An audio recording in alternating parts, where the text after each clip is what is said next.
Hello बच्चों, let's read a given question. The question says in the figure CDEF is a fixed conducting smooth frame in vertical plane.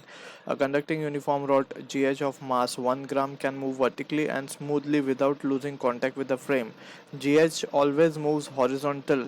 It is given velocity u equals to 1 meter per second upwards and released. Taking the acceleration due to gravity as g and assuming that no resistance is present other than r, time taken by the rod to reach the highest point is equals to ln, that is natural log of 10 but by x seconds. We need to find out the value of x. So to understand this question, यहाँ पे we need to understand about the concept of motional EMF under the influence of external force. Under external force. So अगर हम question को analyse करें तो यहाँ पे we have been given के एक स्मूथ बेसिकली एक रॉड है कंडक्टिंग, या फिर हम यहाँ पे एक रॉड है G H and it is moving on the smooth frame C D E F. ठीक है, तो यहाँ पे वी कैन सी कि अगर हम इस फ्रेम की बात करें सो फ्रेम के ऊपर एक इनिशियल वेलोसिटी हमें गिवन है u. ठीक, अब क्या होगा, ये फ्रेम जो है it is moving in the upward direction, so इसके ऊपर इसका वेट लग रहा होगा नीचे की तरफ mg. जो फोर्सेस इस पर लग रही होंगी that we will first list it down over here. तो mg नीचे की तरफ लग रही होगी. अब क्या होगा, इवेंचुअली ये रॉड जो है एक पर्टिकुलर हाइट अटेन करने के बाद रेस्ट पे आ जाएगी, या फिर हम ऐसा कहेंगे फाइनल वेलोसिटी विल बिकम 0. ठीक है, अब ये जो हाइट इसने अटेन की है ये कितने टाइम में की है, that is what the question they are asking us. तो यहाँ पे we need to also understand कि लेट सपोज ये हमारी वो फ्रेम है, हम फ्रेम भी शो कर देते हैं यहाँ पे. This is the frame. ठीक, अब यहाँ पे वी कैन सी कि since the rod is moving under we can say in magnetic field inward given है, तो यहाँ पे we can calculate the induce EMF value, right. And to be precise it is a motional EMF not induce we can say. So E को हम क्या लिखेंगे, B V L. So from the situation we can see के E equals to B V L है, तो यहाँ से current जो फ्लो होगा that is induced current due to this EMF, it will be B V L upon R. ठीक है, तो from here we have calculated the value of I. अब इसका अगर हमें डायरेक्शन कैलकुलेट करना हो so we will use right hand palm rule. So in that we need to point the finger of right hand in the direction of magnetic field which is inward, thumb in the direction of velocity that is upward. So palm face will give the direction of high potential side. So G will be at high potential and H will be at low potential. So ये कुछ इस तरीके की battery का equivalent हो जाएगा and इसकी value होगी इस बैटरी की ईएमएफ की value E equals to BVL, right. So यहाँ से हम देख सकते हैं कि करंट जो फ्लो होगा that will be in this direction, कुछ इस तरीके से करंट फ्लो होगा. And to be precise it will be, यहाँ से दिखाएंगे हम इसको, it will be in this direction, right. अब यहाँ से हमें करंट का डायरेक्शन अगर हम ध्यान से देखें so this is the direction of current in the rod G H that is from H to ji.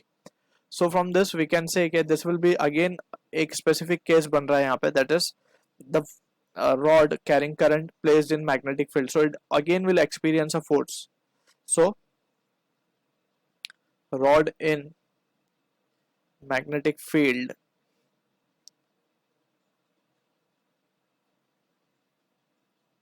carrying current, तो यहाँ पे अगर हम ध्यान से देखें तो फोर्स जो लग रही होगी it will experience a force and that force का magnitude is given by BIL sin theta, and theta is the angle between length that is taken in the direction of current and magnetic field, तो जो कि perpendicular है basically, तो sin 90 will be 1. सो ये force है. अब इसका direction अगर हम कैलकुलेट करना चाहें so we will use again right hand palm rule. So in that we need to point thumb in the direction of current and finger in the direction of magnetic field, so force will be palm face will be giving the direction of force, that is F, it will be in the downward direction. So from this if we apply F net is equals to ma, that is Newton's second law, so we can see हमने सारी forces तो यहाँ पे show कर दी हैं, that is नीचे की तरफ दो forces हैं F minus mg, लेकिन ऊपर की तरफ rod move हो रही है.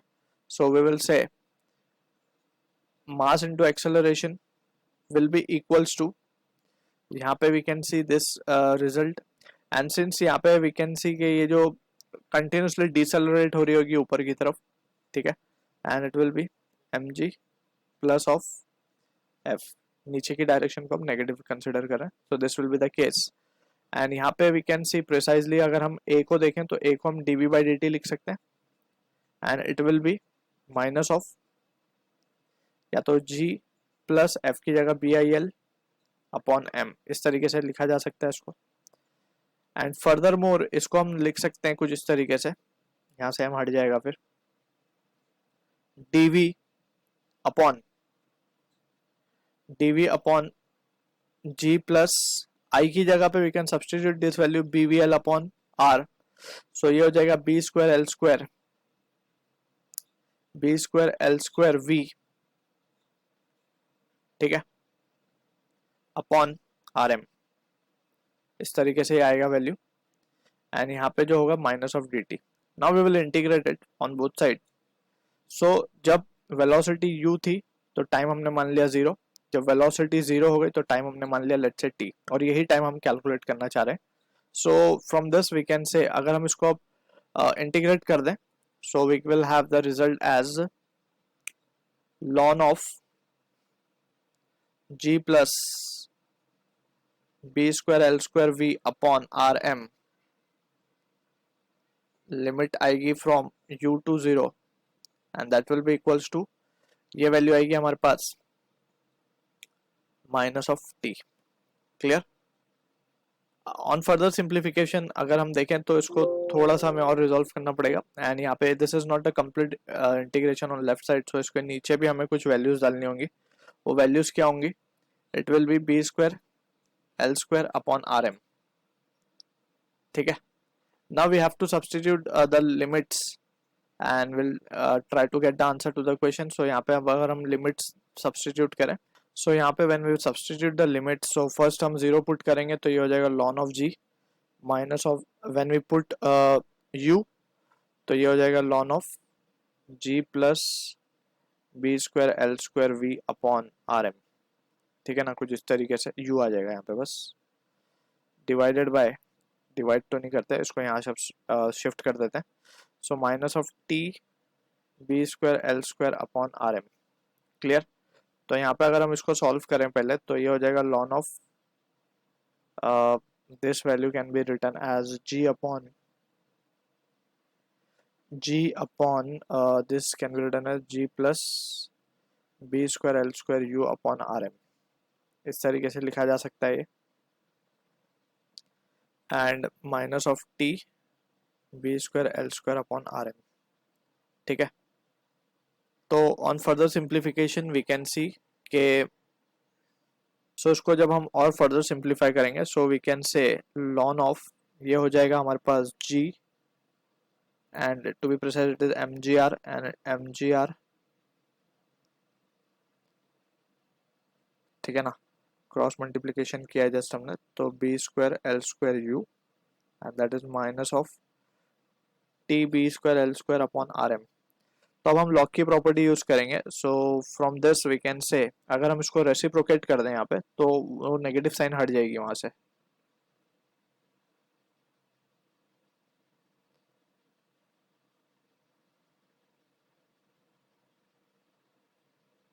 अपॉन एम जी आर, और इसको हम मल्टीप्लाई करेंगे R M upon B square L square से, so we will be getting the value of time T, ठीक है। तो अब यहाँ से जस्ट हमें वैल्यू सब्सटीट्यूट करनी है।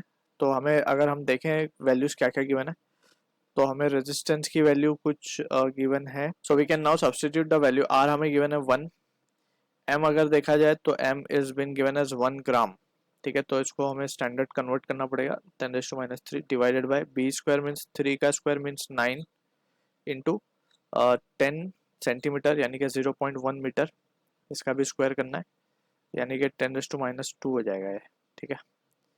ln of M G R 10⁻³ G की वैल्यू कुछ specifically mentioned, it is not been mentioned, right, so हम इसको 10 ले लेते हैं फॉर कैलकुलेशन, आर तो 1 ही है, या फिर इसको थोड़ा सा सिंप्लीफाई कर लेते हैं, अंदर एम जी आर को कॉमनली स्प्लिट करेंगे तो 1 + b² हमारे पास 9 into L square is 10⁻², into 1 u1 given है हमें, right, divide by M G R, m 10⁻³ g को 10 ले रहे हैं, ये 1, and that will be giving us the value of t। सो यहाँ से अगर हम देखें तो ये वैल्यू आ रही है हमारे पास 10⁻1/90, ठीक है,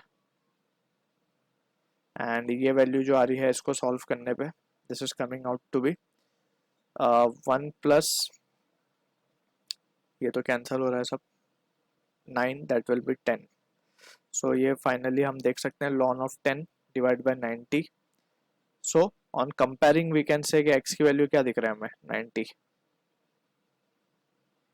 ऑन कंपेयरिंग ये हमें एक्चुअली गिवन क्या, ln of 10 divide by x given है, so therefore x will be equals to 90. So this is the answer to the question. I hope you understood the solution. All the best.